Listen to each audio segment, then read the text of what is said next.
UV creations banner లో శర్వనంద్ హీరోగా అభిలాష్ రెడ్డి దర్శకత్వంలో రూపొందుతున్న sports and family drama Biker April 30న రిలీజ్ కానుంది ఈ చిత్రం. ఇక ఈ చిత్రానికి సంగీతం అందించిన గిబ్రన్ ఈ సినిమాకి సంబంధించిన కొన్ని ఇంట్రెస్టింగ్ విషయాలు పంచుకున్నాడు. సాహో తర్వాత తనకిది ఒక పర్ఫెక్ట్ కంబ్యాక్ మూవీ అవుతుందని ధీమా వ్యక్తం చేశాడు.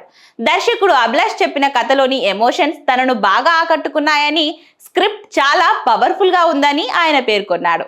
టెక్నికల్ పరంగా ఈ సినిమా హాలీవుడ్ రేంజ్ లో ఉంటుందని గిబ్రన్ తెలిపాడు. హై యాక్టివ్ రేసింగ్ యాక్షన్ సీక్వెన్స్లతో పాటు హృదయాన్ని హత్తుకునే కుటుంబ అనుబంధాల కలయికతో ఈ చిత్రం అద్భుతంగా వచ్చిందని చెప్పాడు.